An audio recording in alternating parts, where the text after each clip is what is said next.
할렐루야. 오늘이 6월 셋째 주일 아침입니다. 예배 오신 여러분 모두를 진심으로 환영하고 또 축복합니다. 또 하나님의 강력한 임재 가운데에 전심을 다한 그런 예배 드릴 수 있기를 바랍니다. 이제 마음을 정돈하시고 다 함께 기도하심으로 2020년 6월 21일 주일 예배를 하나님께 드리시겠습니다.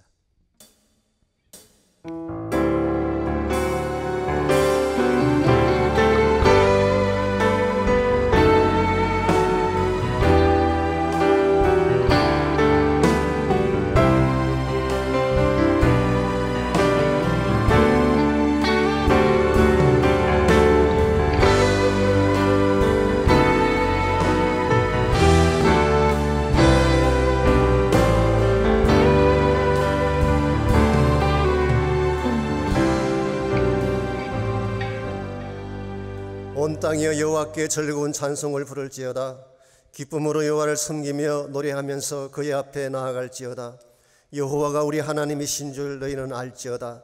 그는 우리를 지으시니요 우리는 그의 것이니 그의 백성이요 그의 기르시는 양이로다. 감사함으로 그의 문에 들어가며 찬송함으로 그의 궁정에 들어가서 그에게 감사하며 그의 이름을 송축할지어다. 여호와는 선하시니 그의 인자심이 영원하고 그의 성실하심이 대대에 이르리로다. 아멘. 이 아침 살아계신 하나님을 우리 전심을 다하여 찬양합니다. 예배 가운데 친히 임재하시고 하나님의 큰 영광 나타내 주시오며 우리 모두가 신령한 은혜를 받고 하늘의 축복을 누리는 귀한 아침 되게 하여 주옵소서. 예수님의 이름으로 기도하옵나이다. 아멘.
못 받으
우리 왕이여 이곳에 오소서 보좌로 주여 임하사 찬양을 받아 주소서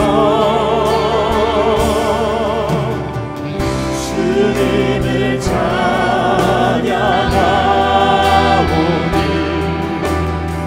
주님을 경배하오니 왕이신 예수여 오셔서 좌정하사 다스리소서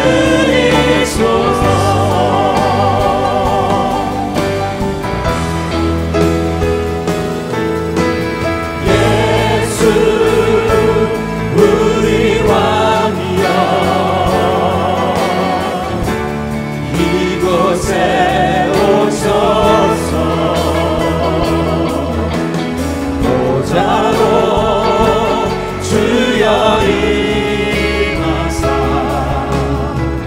찬양을 받아 주소서 주님을 찬양하오니 주님을 경배하오니 왕이신 예수여 오셔서 좌정하사 다스리소서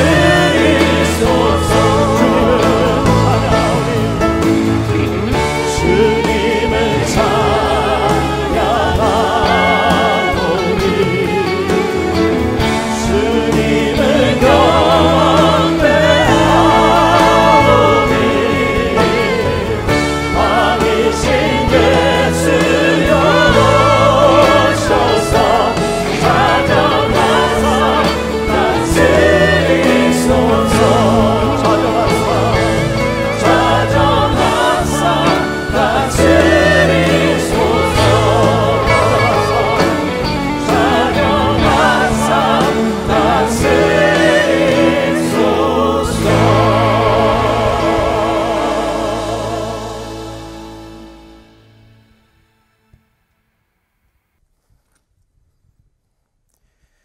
하나님, 세상 어느 것 하나 하나님 없이 창조된 것이 없듯이 우리를 창조하신 온 세상의 주인 되신 하나님께 찬양과 경배를 올려드립니다. 세상은 자기 자신과 사랑과 가진 소유를 의지하며 살아가지만 저희에게는 하나님을 의지하는 믿음 주셔서 살게 하심에 감사를 드립니다.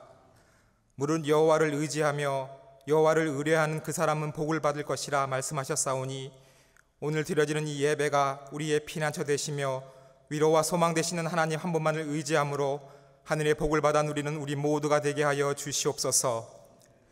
지나간 날들을 돌아볼 때 주일마다 함께 모여 예배드리고 교제하며 또한 말씀 공부도 하며 이웃에게 복음을 전하고 단기 선교를 오고 갔던 그 하나하나의 날들이 참 좋았었음을 기억합니다. 하나님, 그것이 저희의 삶의 힘이 되고 능력이 되었음을 기억합니다. 현재 전혀 예상치 못했던 코로나 사태로 세상은 질병으로 아파하고 가정은 재정적 어려움과 그리고 교회에서는 예배와 모임이 반쯤 닫힌 어려운 나날들이 지속되고 있습니다. 그래도 우리가 여전히 믿는 것은 하나님은 우리가 이해하지 못하는 일들을 통해서 하나님의 완전하신 뜻을 이루어 가시는 분이심을 믿습니다. 그것을 확신하기에 이제 온 세계가 하나님의 주권 아래 있음을 깨닫게 하시고 그 앞에 겸손함으로 긍휼과 은혜를 강구하게 하시오며 또한 저희들은 불평과 원망보다는 신실하신 하나님 사랑을 의지하며 가족뿐만 아니라 주변 이웃을 아픔을 돌보는 섬김의 모습과 이 세상의 치유와 회복을 위해 무릎 꿇고 기도하는 우리 자신과 우리 교회가 될 수 있도록 이끌어 주시옵소서. 주님, 행여나 저희들의 현재 주님이 주신 평안한 마음이 우리도 모르게 안일한 삶의 모습으로 변질되지 않을까 두렵습니다. 우리가 영적, 육적 안일함에 익숙해지지 않도록 다시 말씀과 기도와 그리고 예배를 통해서 일어나고 싶습니다. 이제 박성금 담임 목사님에게 성령의 감동과 기름 부으심으로 입술을 통해 말씀을 들을 때 우리의 믿음이 더욱더 깊어져 가며 주님의 음성 듣고 이제 다시 삶의 자리에서 일어나 그리스도인으로서 마지막 시대에 감당해야 할 책임과 의무를 다하는 우리 되도록 인도하여 주시옵소서. 하나님이 하시는 모든 일은 선하십니다. 그 선하신 하나님께 우리 모두가 선한 도구로 쓰임받기를 간절히 소원하오며, 이 모든 기도 온라인 예배와 현장 예배 가운데 함께 계시는 예수님의 이름으로 기도드립니다.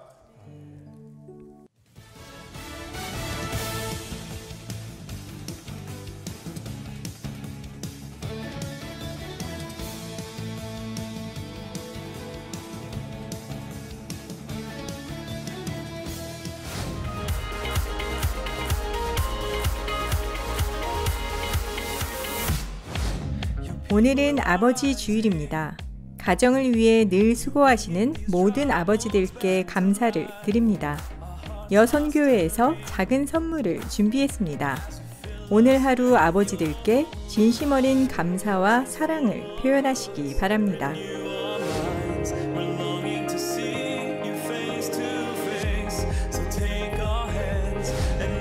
주일 현장 예배 및 온라인 예배에 적극적으로 참여하시는 모든 성도님들께 감사드립니다.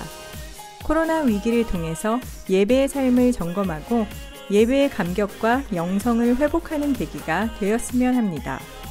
모두가 함께 주일 현장에서 만날 수 있는 그날까지 참된 예배자로 승리하시기 바랍니다.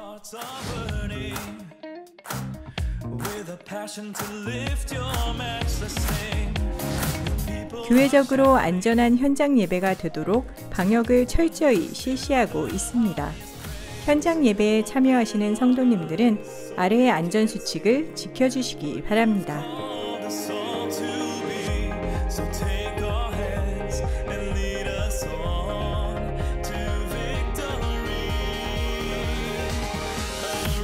주님 안에서 행복한 한 주 보내시길 바랍니다. 오늘 귀한 예배 함께 하신 여러분 모두를 다시 한번 주님의 이름으로 환영합니다. 아시는 대로 오늘이 아버지 주일이죠. 지난번 어머니 주일 때는 우리가 모임을 갖지 못했기 때문에 아무것도 해드리지 못했고 레코나이즈 못 해드렸는데, 오늘 그래도 아버지 주일을 맞이해서 예배가 재개되었기 때문에 작은 선물 드리게 된 것 기쁘게 생각합니다. 가정의 아버지들을 축복해 주시고 또 위로해 주시고 함께 동력해 주시겠을 부탁합니다. 현장 예배를 위한 기도를 계속해 주시기 바랍니다. 지금 몇 주째 참 감격 가운데 예배를 드리고 있지만 가장 중요한 것이 방역이기 때문에, 지난 주간 제가 한국일보에 나온 칼럼을 봤더니 마스크가 그렇게 중요하대요. 일본과 미국을 비교를 했는데요. 지난 6개월 동안에 일본에는 17,000명의 확진자가 나오고 900명 사망자 나왔는데, 미국은 지금 200만 명이 넘었어요. 16만 명 이상이 사망하고, 그 이유를 분석하신 분이 일본은 마스크 문화가 있어서 마스크를 낀 게 굉장히 큰 역할을 했다고 합니다. 그래서 마스크만 끼워도 80%는 막을 수 있다고 하기 때문에, 그래서 가주지사도 이번에 행정명령을 내렸잖아요. 마스크를 꼭 쓰라고. 여러분께서 꼭 마스크 써주시고 또 손세정 꼭 해주시고 거리 뛰어서 앉으시고, 그렇게만 해주셔도 방역을 할 수가 있습니다. 여러분 꼭 협력해 주시기를 바라고, 또 계속적으로 기도하는 자리에 나오셔서 함께 기도해 주시고 교회 모든 사역들이 회복될 수 있도록 함께 동력해 주시기를 바랍니다. 이 시간 헌금을 위해서 함께 기도하겠습니다. 여호와는 나의 능력과 찬송이시요 또 나의 구원이 되셨도다. 의인들의 장막에는 기쁨의 소리, 구원의 소리가 있으며 여호와의 오른손이 권능을 베푸시는도다.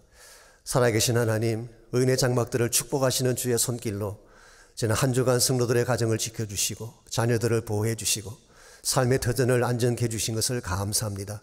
하나님 한 분밖에는 우리의 소망이 없음을 다시 고백하오니, 주를 의지하는 가운데 모든 성도들의 가정이 힘들고 어렵지만 이 모든 사태들을 잘 감당해서 승리할 수 있도록 은총을 베풀어 주시옵소서. 이 시간 말씀에 순종해서 11조물을 드립니다. 감사의 제목들을 주님 앞에 올려드립니다. 선교와 구제를 위해 드려진 모든 헌물을 축복해 주시고 주의 영광 위에 바르게 쓰임받도록 인도하시며, 이 땅을 사는 모든 성도들의 가정과 생업터가 주님 때문에 회복되어지고 더 부흥케 되어지는 귀한 역사가 있도록 은혜를 베풀어 주시옵소서. 예수님의 이름으로 기도하옵나이다. 아멘.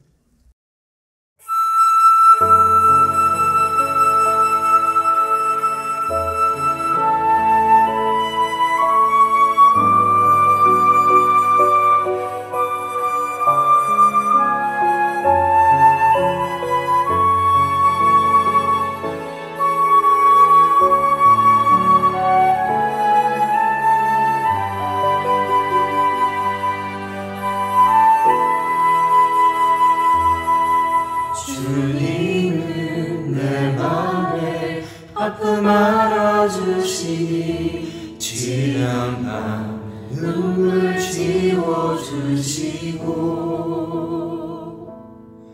아침에 돋아난 여름 불들과 같이 내 맘을 새롭게 하는 흐르는 시간에 모인 주의 영광을 내 삶을 밝게 비춰주시니 온 땅과 모든 산보다 전에 계셨던 주님 창조의 주를 찬양하네 주님은 거친 바람이 나의 영혼 두 손으로 굳게 잡아주시네 주님께 맡긴 인생의 여정 속에 아픈 만큼 기쁨의 날 주시네 주님은 내 맘에 아픔 알아주시니 지난한 눈물 지워주시고 아침에 돋아난 여름 풀들과 같이 내 맘을 새롭게 하네 흐르는 시간에 보인 주의 영광을 내 삶을 밝게 비춰주시니 온 땅과 모든 산보다 전에 계셨던 주님 창조의 주를 찬양하네 주님은 거친 바람이 나의 영혼 두 손으로 굳게 잡아주시네 주님께 맡긴 인생의 여정 속에 아픈 만큼 기쁨의 날 주시네 주님은 거친 바람이 나의 영혼 두 손으로 굳게 잡아주시네 주님께 맡긴 인생의 여정 속에 아픈 만큼 기쁨의 날 주시네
이젠 새 삶을 살자. 고린도후서 5장 11절로 17절까지 말씀입니다. 우리는 주의 두려우심을 알므로 사람들을 권면하거니와 우리가 하나님 앞에 알리어졌으니 또 너희의 양심에도 알리어지기를 바라노라. 우리가 다시 너희에게 자천하는 것이 아니요 오직 우리로 말미암아 자랑할 기회를 너희에게 주어 마음으로 하지 않고 외모로 자랑하는 자들에게 대답하게 하려 하는 것이라. 우리가 만일 미쳤어도 하나님을 위한 것이요 정신이 온전하여도 너희를 위한 것이니 그리스도의 사랑이 우리를 강권하시는도다. 우리가 생각하건대 한 사람이 모든 사람을 대신하여 죽었은즉 모든 사람이 죽은 것이라. 그가 모든 사람을 대신하여 죽으심은 살아있는 자들로 하여금 다시는 그들 자신을 위하여 살지 않고 오직 그들을 대신하여 죽었다가 다시 살아나신 이를 위하여 살게 하려 함이라. 그러므로 우리가 이제부터는 어떤 사람도 육신을 따라 알지 아니하노라. 비록 우리가 그리스도도 육신을 따라 알았으나 이제부터는 그같이 알지 아니하노라. 그런즉 누구든지 그리스도 안에 있으면 새로운 피조물이라. 이전 것은 지나갔으니 보라 새 것이 되었도다. 아멘. 영국 속담에 새 것은 무엇이건 좋다라는 말이 있습니다.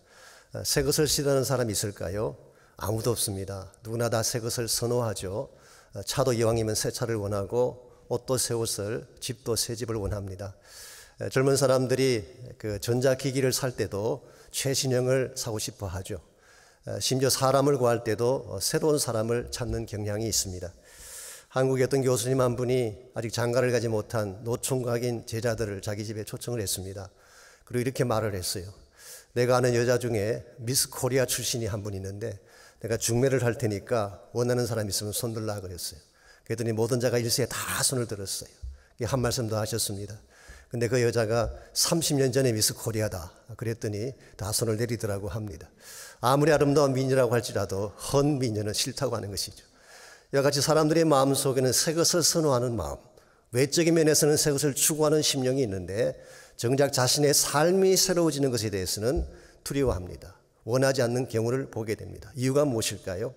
아마 한 두 가지 정도 이유를 생각할 수가 있습니다. 첫 번째는 옛 것이 좋기 때문에 변화를 수용하지 않으려고 하는 것입니다.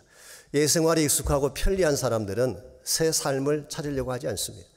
오래전에 성지 순례를 갔을 때에 가이드 하시는 분이 이런 이야기 해주셨어요. 베두인이라고 우리 중동 지역에 가게 되면 팔레스타인 지역에 가게 되면은 그 유목민이 있죠.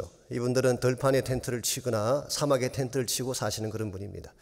이분들의 주거 환경을 개선해 주기 위해서 정부 차원에서 새 아파트를 지어 주었습니다. 그리고 입주를 시켰더니 아파트에 들어가서도 텐트를 치고 살더라고 하는 그런 재미있는 일화가 있습니다.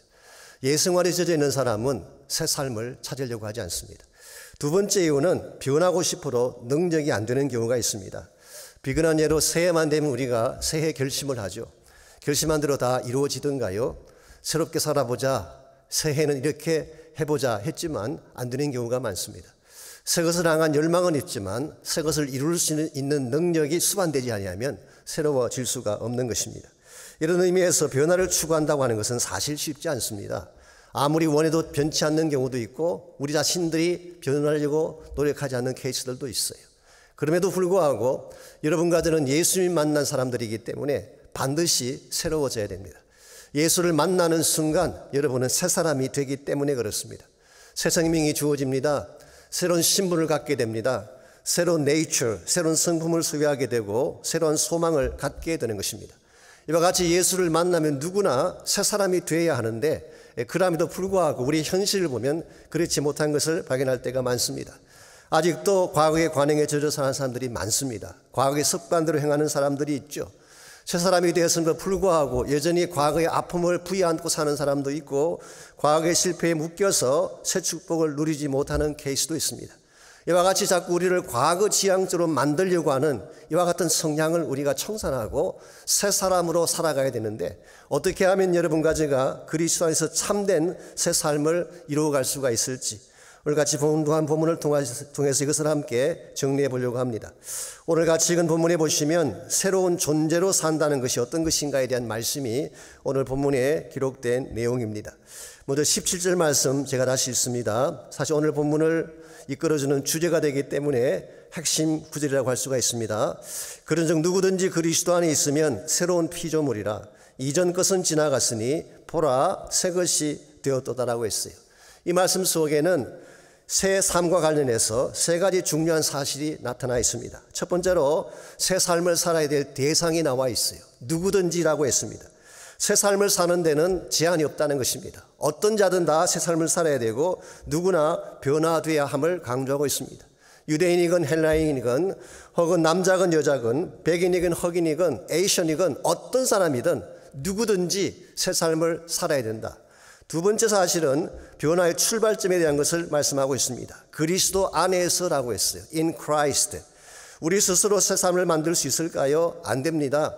노력한다고 새 삶이 오는 것이 아니라 그리스도 안으로 들어올 때 그리스도가 우리를 새롭게 변화시켜주는 것입니다. 이런 측면에서 예수 그리스도는 변화의 시작자가 되실 뿐만 아니라 변화의 능력자다 그렇게 말할 수가 있습니다. 세 번째 사실은 변화의 성격입니다. 우리가 새 피조물이 된다고 했는데 이게 과연 어떻게 변하는 것을 말하는 것일까? 이것은 단순히 인생을 개조한다든가 어떤 분들이 주장하는 것처럼 도덕적으로 개선된 삶을 사는 것을 뜻하는 것이 아닙니다. 이것은 하나님이 다시 창조하셔서 새로운 존재가 된다는 그런 뜻이에요.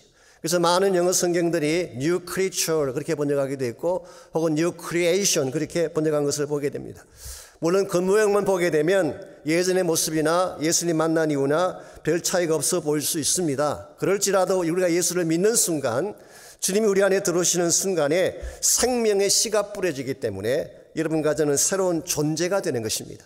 그래서 리빙 바이블이 이렇게 재미있게 번역한 걸 보았습니다. He becomes a brand new person inside. 우리의 내면 속에는 완전히 새로운 차원의 존재가 된 사실을 밝힌 것입니다.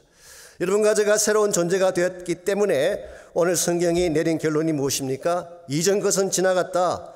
이제부터 새 것이 되었으므로 새 삶을 살라고 하는 것입니다. 여러분은 과거의 여러분이 아닙니다. 과거에 쫓겨다니며 죄짓던 여러분이 아니라 예수님 때문에 새롭게 된 존재, brand new life가 시작되었기 때문에 이제는 주님의 목적과 뜻을 향해 바르게 달려가야 하는 것입니다. 에베소서 2장 10절이 이 사실을 우리에게 잘 보여주고 있습니다. 우리는 그가 만드신 바라 그리스도 예수 안에서 선한 일을 위하여 지으심을 받은 자라고 했어요. We are his workmanship 혹은 masterpiece. 우리 하나님 만드신 글작품인데요. Created in Christ Jesus for good works. 선한 일들을 행하라고 그리스도 예수 안에서 재창조되었다. 그렇게 말하고 있어요. 여러분과 제가 예수님 안에서 재창조되는 순간 우리 삶의 목적은 하나님의 선한 일이 되어야 된다 그런 뜻이에요. 우리가 새롭게 됐다고 말을 하면서도 우리의 안위한 삶을 벗어나지 못하고 아무 목적 없이 살아가게 된다면 새롭게 되었지만 새 삶을 사는 것이 아닌 것입니다.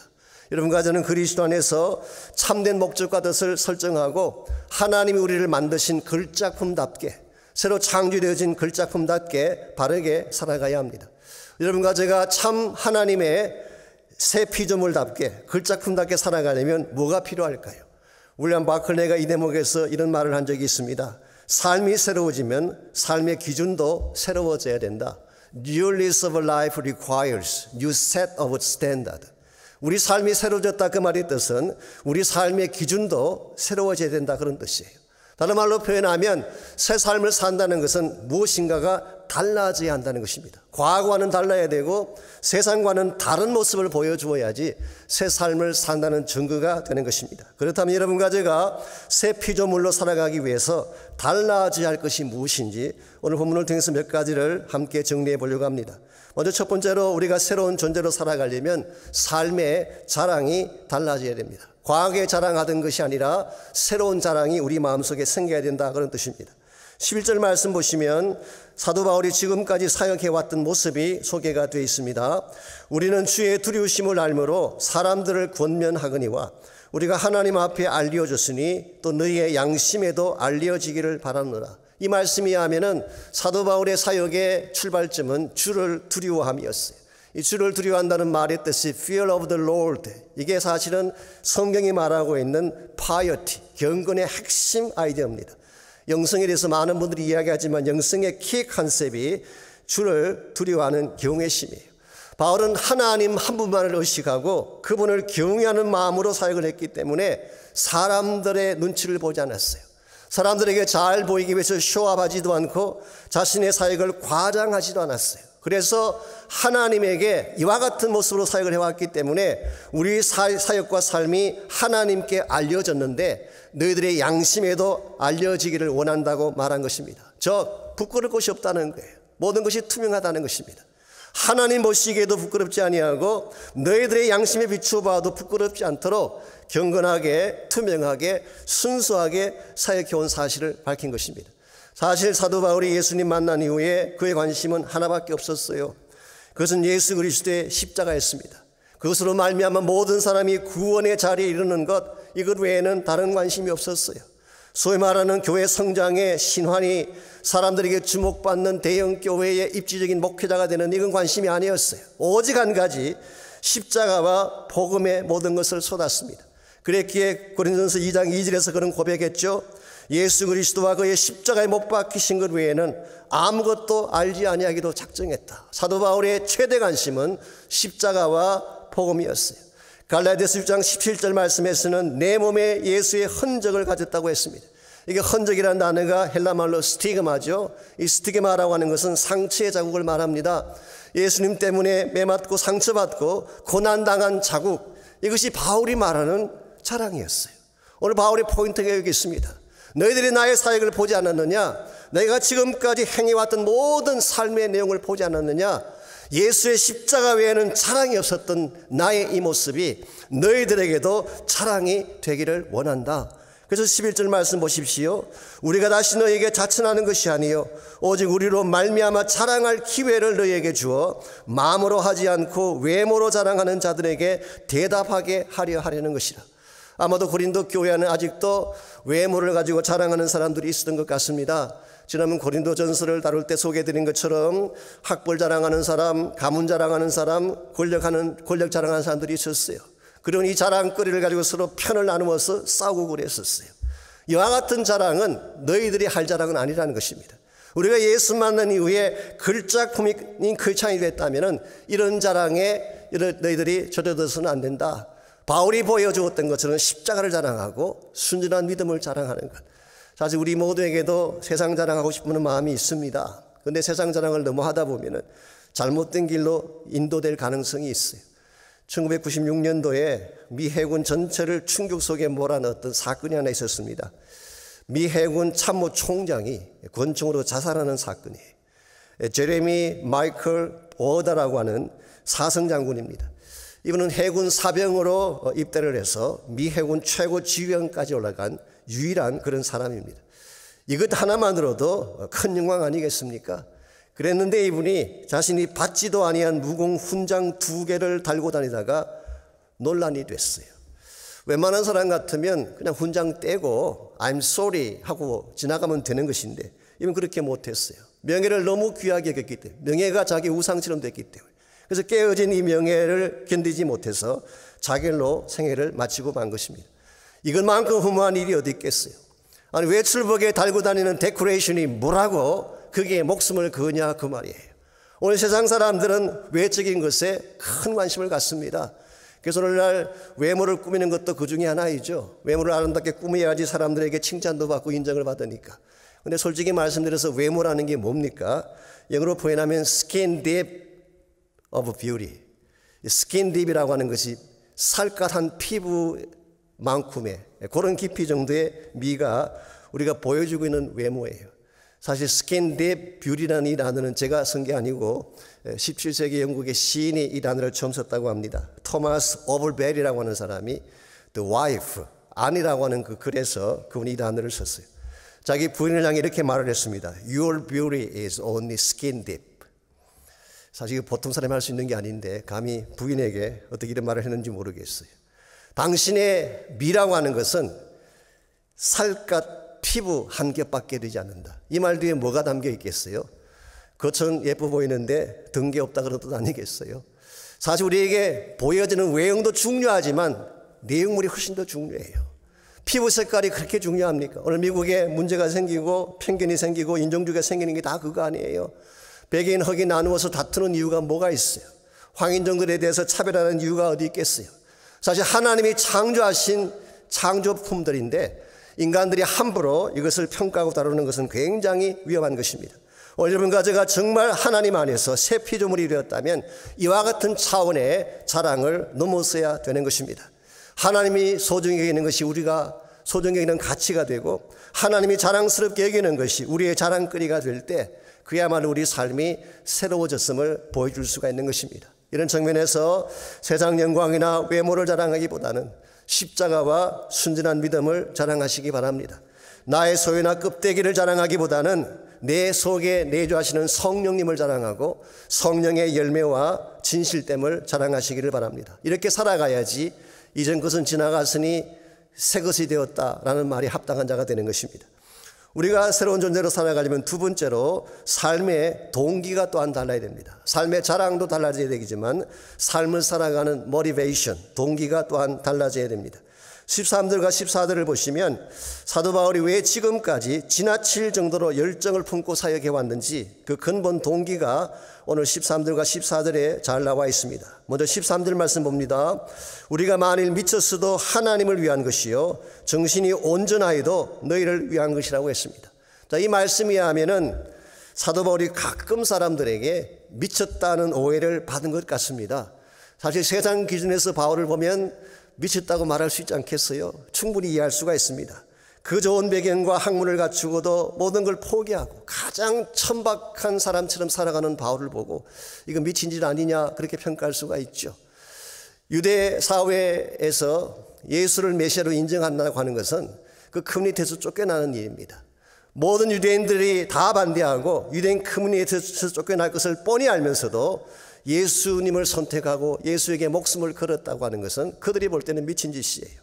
무엇보다도 아무 가치가 없어 보이는 예수의 복음을 위해서 고난당하고 두들겨 맞고 감옥에 가서 죽기까지 자신을 드렸다고 하는 것, 그들이 볼 때는 넌센스였을 것입니다.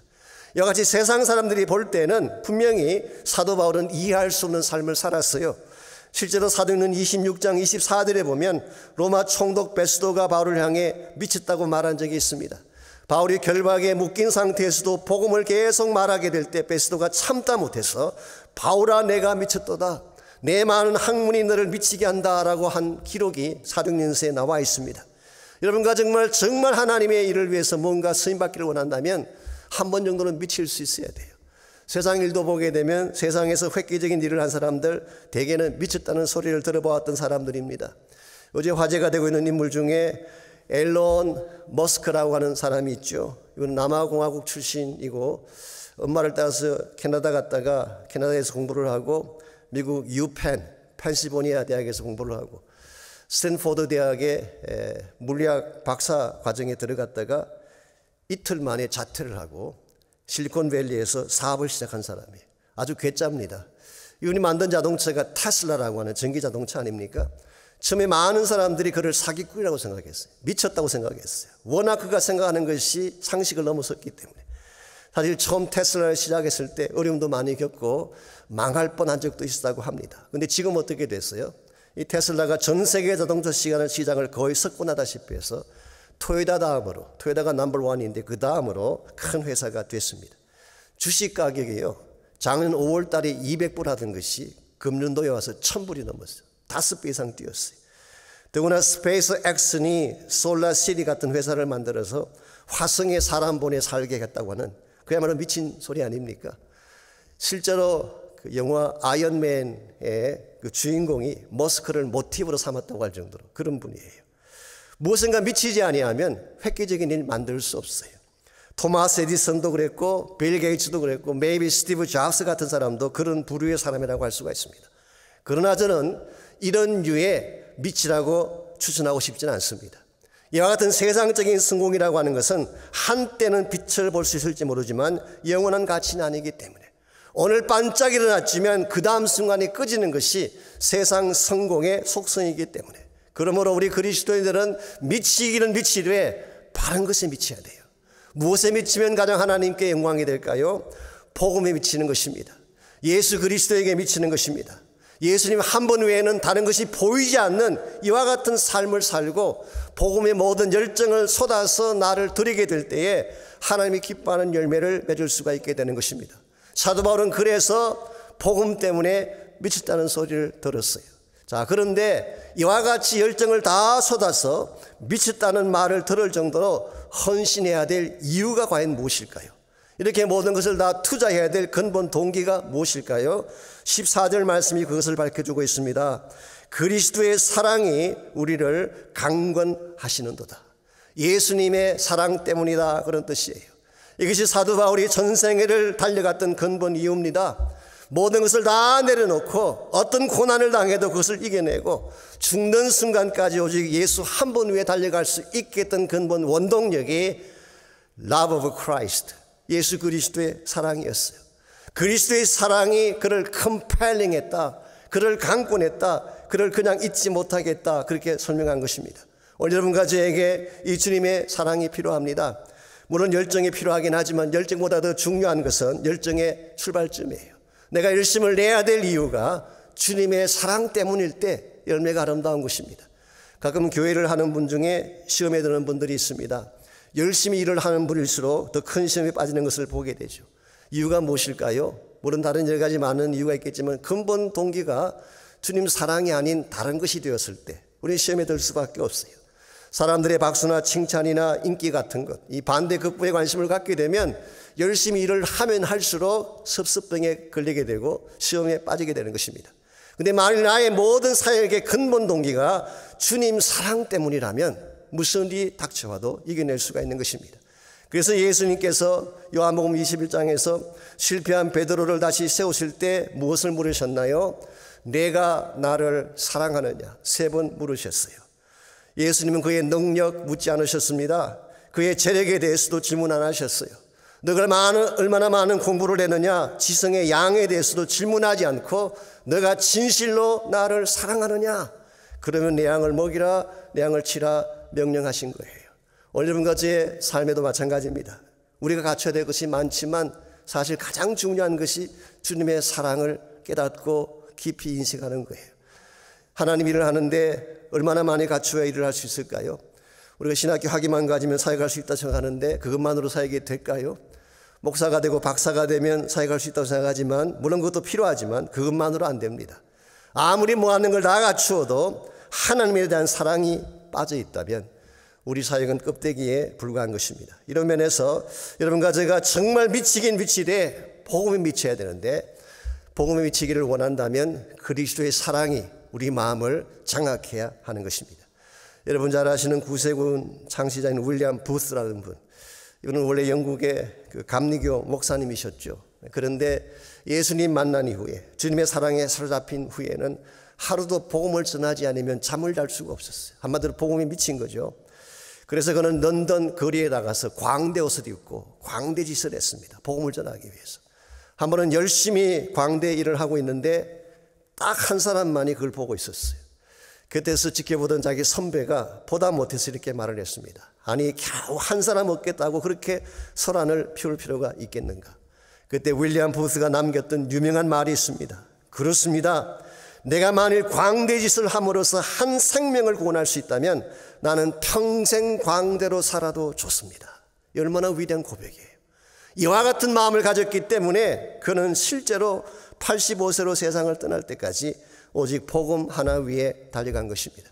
오늘 여러분의 삶을 움직이는 동기가 무엇인가요? 세상적인 성공이나 화려한 이름이나 명성일까요? 아닙니다.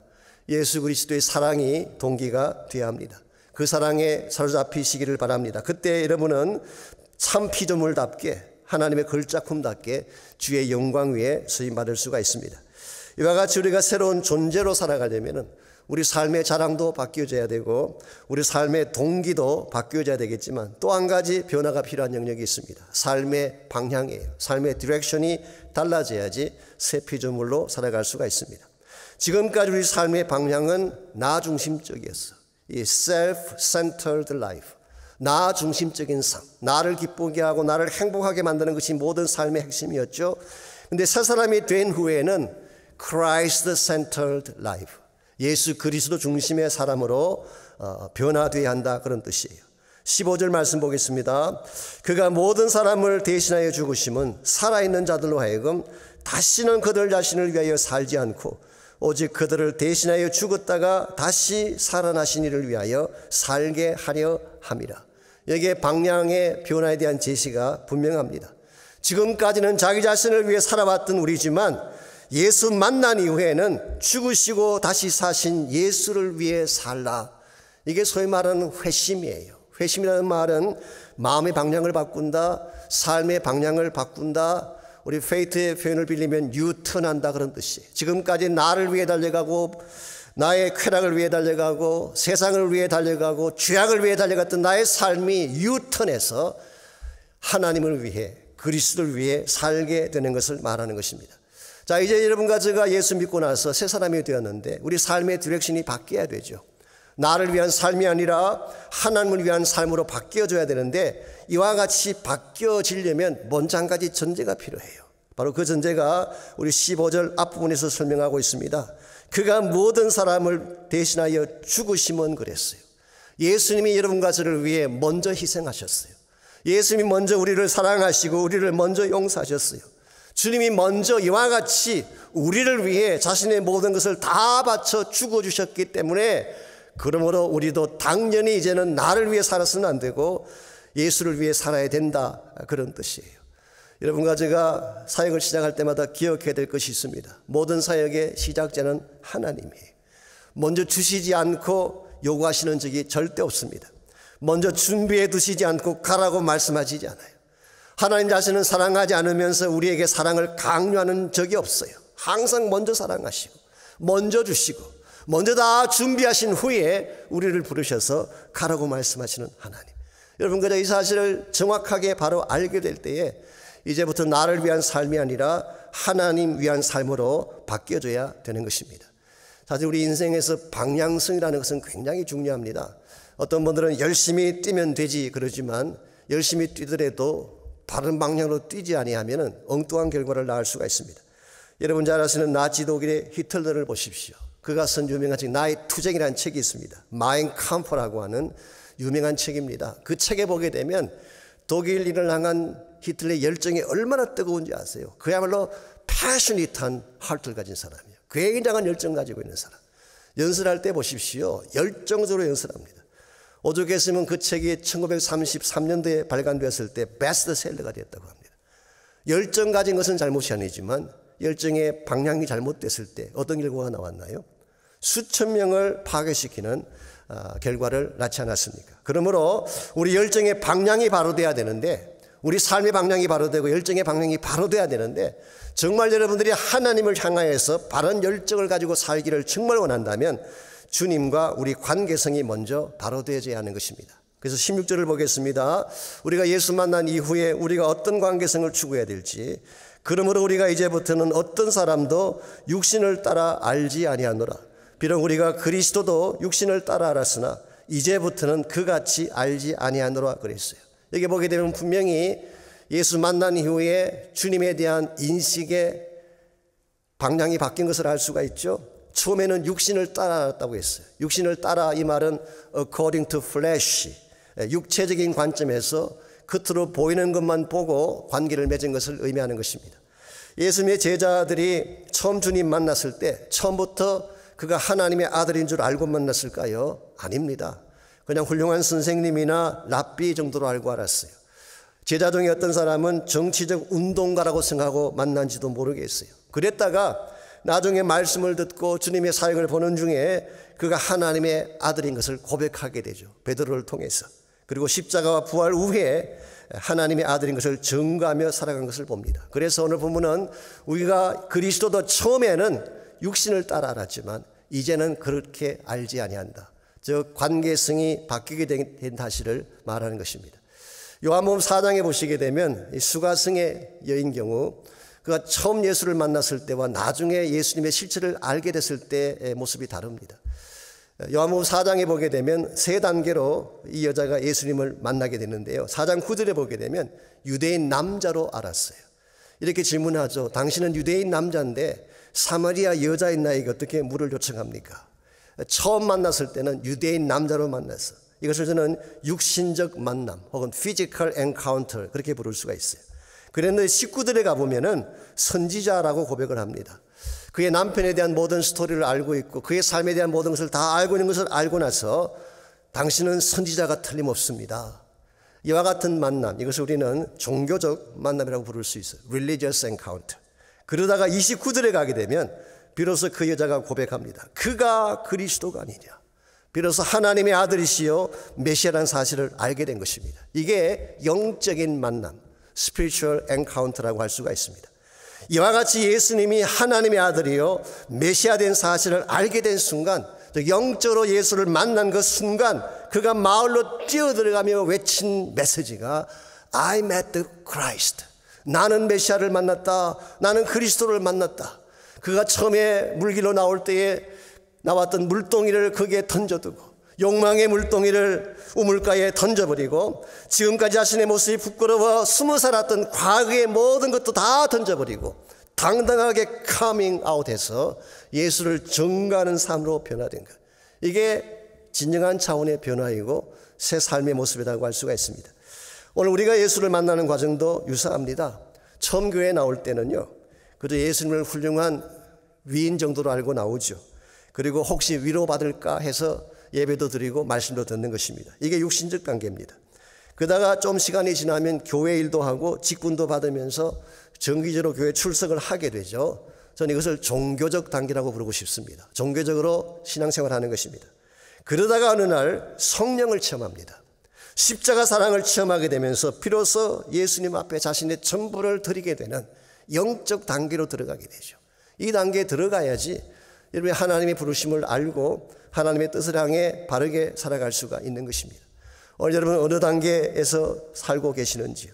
아직도 초기 단계에 계시는지, 아니면 종교적인 차원에서 신앙생활하고 계시는지, 아니면 정말 그 하나님의 사랑을 바로 알고 그 사랑에 감격해서 여러분 자신을 드리며 살아가고 계시는지, 우리가 진정으로 하나님의 사람이 되어서 그분을 향해 방향을 설정하고 달려가기를 원한다면 주님의 사랑에 매여야 돼요. 주님의 사랑이 나를 붙잡고 나를 컨트롤해서 정말 하나님이 부르시는 방향을 향해 전심을 다해 달려갈 때에 여러분 한 번을 살아도 바로 살 수가 있고 새 피조물답게 하나님의 걸작품답게 살아갈 수가 있는 것입니다. 이런 측면에서 정말 나의 심령 가운데 주의 사랑이 있는가를 확인해야 돼요. 나의 삶의 참된 동기가 나 자신이 아니라 사람들이 아니라 예수 그리스도인가라는 사실을 확인해야 됩니다. 그리고 주님이 나를 부르실 때에 여러분의 능력이나 위치에 상관없이 그 사랑이 나를 강권할 때에 주님 내가 여기 있습니다. 나를 보내주십시오. 이 고백을 할 수 있어야 돼요. 오늘 이 시대가 점점 황폐해져 가고 있지 않습니까? 땅만 황폐한 것이 아니라 우리의 심령도 황폐해져 가고 있습니다. 세상만 황폐해져 가는 것이 아니라 교회마저도 점점 황폐한 현실을 보여주고 있습니다. 이와 같은 상태에 그냥 머물러 있어서 되겠습니까? 다시 일어나야 합니다. 다시 하나님 영광 위에 달려갈 수 있어야 되는 것입니다. 그렇게 하려면 먼저 우리 마음속에 주님의 뜨거운 사랑의 회복이 필요해요. 한국의 찬양사 중에 고형원이라는 분이 계시죠. 저희 교회도 그분의 찬양을 너무 많이 부르고 저희 교회가 매년 주제가 선정할 때 그분 찬양을 거의 선정을 했습니다. 자, 그분의 그 배경을 보았더니 고등학교 때 예수님을 깊이 만나고 나서 그의 마음속에 하나님 나라 꿈이 꽉 차 있는데 다른 게 안 보이더래요. 그래서 고려대학교 건축학과에 입학을 했는데 그는 공부에는 관심이 없고 예수 전도단에 들어가서 DTS 훈련받고 남은 생애를 하나님 나라 위에 헌신했던 그런 분입니다. 그분의 찬양의 내용이 뭔지 아십니까? 이 땅에 다시 부흥이 일어나기를 원하는 것. 이 말라가고 비틀어진 이 땅 가운데 예수 그리스도의 부흥이 일어나고 하나님 나라의 부흥이 다시 일어나는 것. 예배가 회복되어지고 성도들의 삶이 변화되는 것. 이분이 늘 하나님께 드리는 찬양과 기도가 다 그런 거예요. 그래서 이분이 눈물로 드리는 기도 제목을 소개했는데요. 하나님 이 땅에 다윗의 마음을 가진 사람들, 엘리야의 심령과 능력을 가진 사람들, 그리고 무너진 예루살렘의 회파된 성을 보고 울 수 있었던 느헤미야의 눈물을 가진 사람들을 보내주십시오. 이분들을 통해서 다시 여호와의 불이 임하고 교회마다 예배가 부흥되어지고 다시 하나님 나라가 회복되기를 소원합니다. 여러분과 제 마음속에도 동일한 마음의 소원이 있기를 바랍니다. 이 세상에서 잘 되는 것 헛된 것입니다. 아무리 성공하고 출세 보아도 남을 것이 없어요. 하나님 나라에서 성공자가 되어야 돼요. 주의 부르심 앞에 순종함으로 주 앞에 올바르게 쓰임받는 자가 돼야지 하늘나라 갔을 때에 받을 상급이 있는 것입니다. 여러분과 저의 마음속에 이와 같은 결단을 가지고 이 시간 우리를 안타깝게 부르고 계시는 주님 앞에 오늘 이 시간에 우리 자신도 드리고 우리의 마음도 드리고 우리 남은 생애도 드려서 이제는 나를 위한 인생이 아니라 주를 위해 살아가고 싶습니다. 이 시대의 엘리야가 되어져서 하나님 말씀을 선포하고 이 시대의 느헤미야가 되어져서 무너진 교회, 회파된 성읍을 바라보면서 우는 자가 되기를 원하고 그 소망의 언덕을 바라보며 거룩한 땅에서 노래할 그날을 고대하며 주 앞에 건강한 모습으로 나아가는 그리스도인이 될 수 있도록 결단하고 헌신하는 시간 가지시기를 바랍니다. 이제 나같이 함께 기도할 때에 주의 사랑을 다시 회복시켜달라고 기도하십시오. 말라버린 나의 심령 가운데 주님의 사랑이 넘쳐나게 해달라고 기도하시고 예수의 사랑 때문에 하나님 나라를 위해서 복음을 위해서 나의 전심을 다 바쳐 달려가는 인생이 되게 하라고 기도하시기 바랍니다. 과거에 자랑했던 모든 자랑들을 다 내려놓게 하시고 이제는 그리스도 안에서 천국이 나의 자랑이 되게 하시고 십자가가 나의 자랑이 되게 하시고 예수의 복음만이 나의 자랑이 되게 하셔서 그 영광 위에 달려가겠다고 결단하고 헌신하며 기도하면 좋겠습니다. 우리 시간 다같이 한 목소리로 우리 자신을 주님 앞에 올려드리며 또 결단하며 헌신하며 기도합니다. 살아계신 하나님 감사합니다. 우리를 사랑하셔서 예수 그리스도 안에서 새 피조물이 되게 하신 것 감사합니다. 새 사람이 되었으니 이제 옛것은 놔버리고 새 삶을 살아가야 되는데 그렇게 살지 못하는 우리의 모습을 용서하여 주옵소서. 우리 마음속에 식어버린 그리스도의 사랑을 회복시켜 주시고 우리의 속심령이 주의 사랑에 매여서 하나님의 부르심 앞에 순복하며 달려나갈 수 있는 우리 모두가 되게 하여 주옵소서. 이 땅은 점점 황폐해져 가고 하나님의 교회들의 질환들은 무너져 가기 시작하고 복음의 빛은 발해가는 이 마지막 시대에 주님 내가 여기 있습니다. 복음 위에 살기를 원합니다. 주의 나라 영광 위에 달려가기를 원합니다. 주님 나를 사용해 주십시오. 이와 같은 고백이 우리에게 나올 수 있도록 하나님 저희들을 불러주시기를 원합니다. 오늘 이 시간 우리의 마음 가운데에 성령이 임재해 주시고 주의 사랑을 마음껏 누리게 도와주시고 주의 부르심 앞에 옛설하며 나갈 수 있는 결단의 시간 우리 모두에게 일어날 수 있도록 은혜를 베풀어 주시옵소서.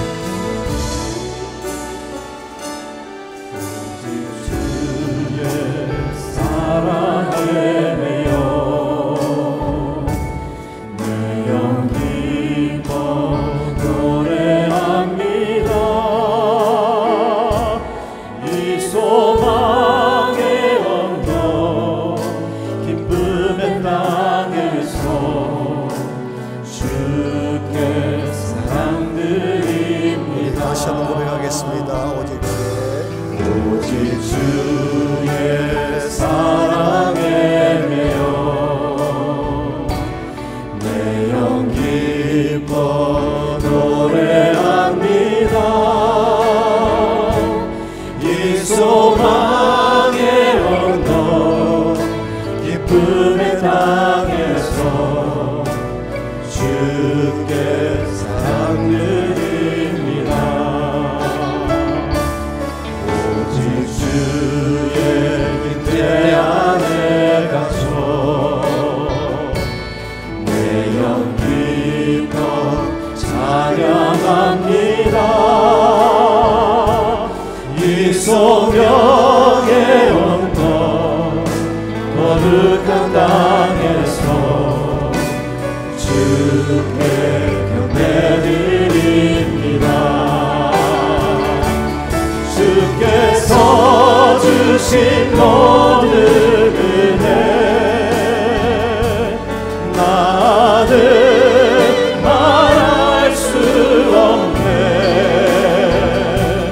내 영혼 즐거이 주 따르렵니다. 주께 감상 드립니다. 주께서 주신 모든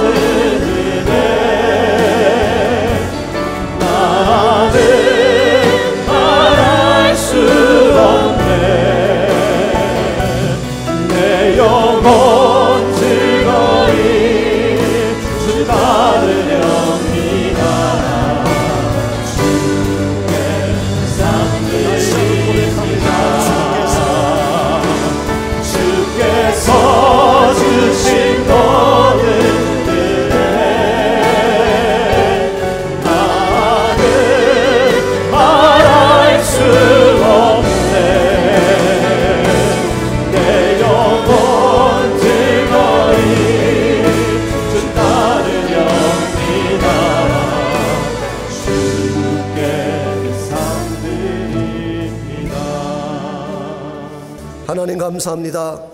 예수님 안에서 우리 모두를 새로 빚으셔서 새 피조물이 되게 하시고 하나님의 글작품이 되게 하신 것을 감사합니다. 이제 이전 것은 다 지나갔으니 새것된 사람답게 바른 목적과 바른 동기를 갖고 살아가는 우리 모두가 되게 하여 주옵소서.